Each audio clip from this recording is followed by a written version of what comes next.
날마다 나를 살리는 큐티 이성호 목사입니다. 오늘 큐티 본문은 잠언 19장 1절에서 14절까지입니다.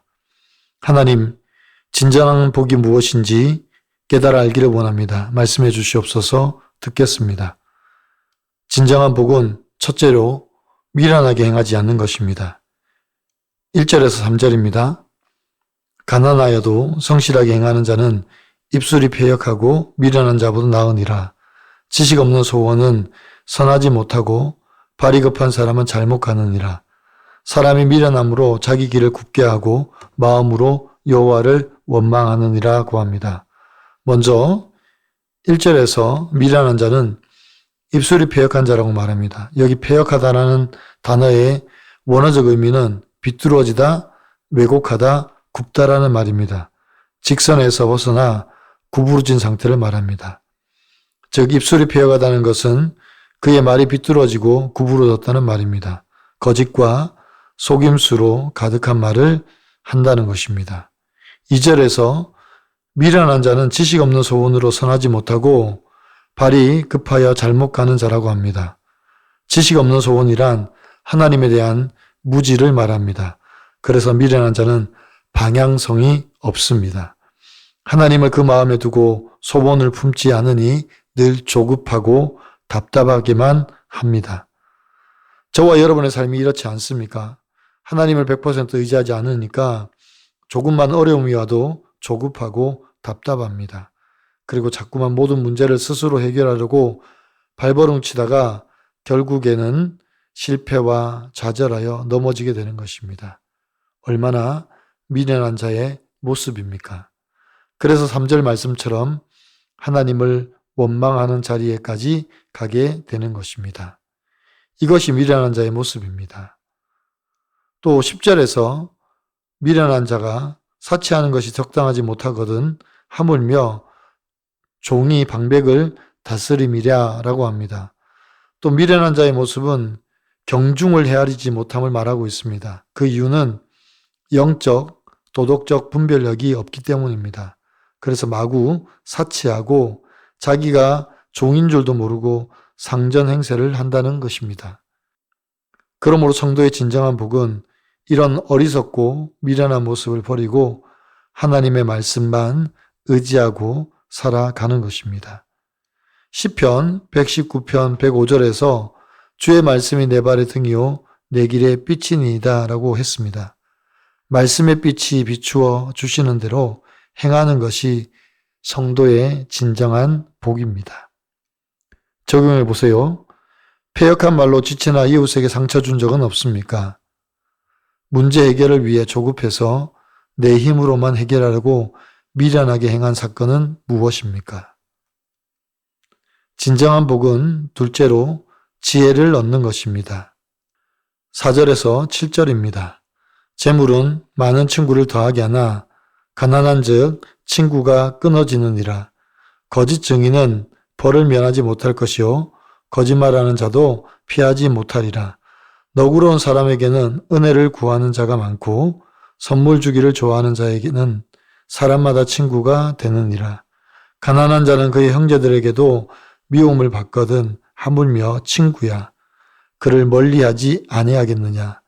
따라가며 말하려 할지라도 그들이 없어졌느니라고 합니다. 솔로몬은 재물이 인간관계에 미치는 영향에 대해서 이같이 말하고 있습니다. 이 세상은 재물이 많고 적음에 따라 친구가 많아지기도 하고 형제들에게 미움을 받기도 한다고 합니다. 그래서 가난이 친구를 끊어지게 만들고 형제들에게도 사랑받지 못하게 합니다. 그뿐입니까? 사회적으로도 외면과 회피를 당할 것이라고 말합니다. 그러나 너그러운 사람에게는 친구가 많아진다고 합니다. 그러면 너그러운 사람은 어떤 사람입니까? 물질이 많아서 너그러움이 아닙니다. 작은 것이라도 나누어 줄 수 있는 사람입니다.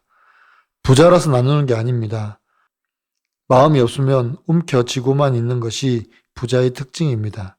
그러나 가난하여도 너그러운 사람은 늘 나누고 베풉니다. 솔로몬은 가난과 너그러움을 대조하면서 가난한 자에게서는 친구들이 끊어지지만 너그러운 자들에게는 친구들이 몰린다고 말합니다.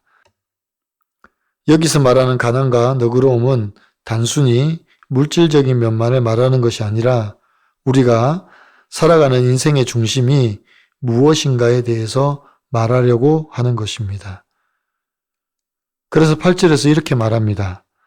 지혜를 얻는 자는 자기 영혼을 사랑하고 명철을 지키는 자는 복을 얻느니라 고합니다. 우리 인생의 중심은 재물이 아니라 영적 가치를 둔 지혜라는 것을 말씀하고 있습니다. 지혜는 외적인 조건이나 환경에 의해서 좌우되지 않습니다. 이 지혜의 가치는 영원한 것입니다. 왜냐하면 이 지혜야말로 하나님께서 우리에게 선물로 주신 하나님의 말씀이기 때문입니다. 그래서 말씀을 가진 자가 자기 영혼을 사랑하고 명철을 지키며 복을 누리게 되는 것입니다. 적용해 보세요. 재물과 많은 친구가 아니라 하나님이 나의 하나님이신 것이 진정한 복임을 믿습니까? 세상의 물질이 아니라 지혜의 말씀만이 우리를 명철하게 하며 복된 인생으로 살게 하는 줄 인정하십니까? 직장 고난이 말씀으로 해석되지 않아 방황하다가 공동체의 권면으로 교회 봉사를 하며 늘 회사 일이 우선이라 예배자로 살지 못했던 것을 깨닫게 하시고 일 중독에서 벗어나 가족을 소중히 여기고 사명 따라 살게 하신 하나님께 감사드린다는 한 성도님의 큐티인 묵상 간증입니다. 대학을 졸업한 뒤 저는 줄곧 한 회사에 다녔습니다. 열과 성을 다해 일하니 때마다 승진하여 임원의 자리에까지 올랐습니다. 저는 기쁨으로 감사 기도를 드렸지만 한편으론 내 열심과 노력으로 여기까지 왔다는 교만한 마음이 있었습니다. 이후 저는 더 열심히 일했습니다. 코로나19 시기에도 주일에 출근하여 실적을 쌓고자 노력했고 사람들을 만나 저의 존재와 가치를 피력했습니다. 하지만 이런 저의 열심을 비웃듯 며칠은 부질했고 저는 책임을 지고 임원에서 팀장으로 강등되었습니다. 그러나 고난이 축복이 되어 일 중독인 제가 저 자신을 돌아보게 되었습니다. 재물은 많은 친구를 더하게 한다는 말씀처럼 임원일 때는 많은 선 후배가 저와 함께 하려고 했지만 강등되어 가난해지니 점심시간을 홀로 챙겨야 할 때가 많았습니다. 어떤 상황에서도 저를 지켜줄 것이라 믿었던 사람들이 제 직위 때문에 곁에 있었음을 알게 되었습니다. 제가 그토록 갈망하던 인생의 목표가 이렇게 지식 없는 소원의 자리였던 것입니다. 그럼에도 직장 고난이 말씀으로 금세 해석되지 않아 많이 방황했습니다. 그러다 교회 공동체에 이 일을 나누니 지체들은 저를 체휼해주며 제게 양육 훈련을 받고 예배팀에서 봉사할 것을 권면했습니다. 이에 저는 순종하는 마음으로 양육을 받고 예배팀에 들어갔습니다. 그리고 처음 교회 본당 입구에 서서 예배 안내를 하던 주일 예배당에서 흘러나오는 찬양을 들으니 눈물이 흘렀습니다. 늘 회사 일이 우선순위라 예배자로 살지 못했는데 이제야 하나님을 온전히 예배할 수 있게 되었구나 하는 생각이 들었습니다. 하나님의 은혜로 지금은 다시 임원의 자리에서 일하고 있습니다. 일 중독에서 벗어나 가족을 소중히 여기고 사명 따라 살게 하신 하나님께 감사드립니다. 더 이상 내 열심이 아닌 믿음으로 살아가기를 기도합니다.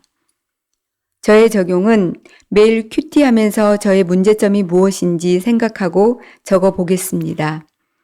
고난을 겪는 직장 동료에게 찾아가 위로와 격려보다 구원의 권면을 하겠습니다. 입니다. 사랑하는 성도 여러분, 진정한 복은 세상적 가치관에서 벗어나는 것입니다. 미련한 자는 자기 욕심을 위해 패역한 말을 하고 자기 목적을 이루기 위해 조급해하며 실패를 하나님 탓으로 돌리며 사는 인생입니다. 이런 자들에게는 하나님의 진정한 복이 없습니다. 늘 하나님의 말씀의 지혜를 구하는 자가 진정한 복을 누리는 자입니다. 물질의 풍요함이 아니라 가난하고 어려워도 지극히 작은 것으로 하나님의 사랑을 나누는 자가 진정한 복된 자입니다. 오늘도 내게 주신 은혜와 겸손함으로 섬길 때 많은 친구들이 우리를 찾아오는 복된 날이 되기를 간절히 축원합니다. 기도드립니다. 하나님, 거짓과 속임, 패역한 입술로 미련한 자가 되지 않게 도와주시옵소서. 마치 내 인생의 주인이 나인 것처럼 스스로 자기 길을 굽게 하는 어리석은 자가 되지 않게 도와주시옵소서. 재물로 친구를 얻는 것이 아니라 주의 말씀의 지혜와 너그러움으로 친구를 얻을 수 있게 하여 주시옵소서. 그래서 그들도 우리와 같이 주의 영원한 구속을 상속받은 언약 공동체로 살아가게 인도하여 주시옵소서. 한 치 앞도 못 보는 우리 인생이지만 주의 말씀이 길과 빛이 되셔서 우리를 인도하심으로 하루하루 지혜롭게 살게 하시고 사랑받고 인정받는 인생이 되어서 많은 영혼을 구하는데 쓰임받는 저희가 되게 하여 주시옵소서.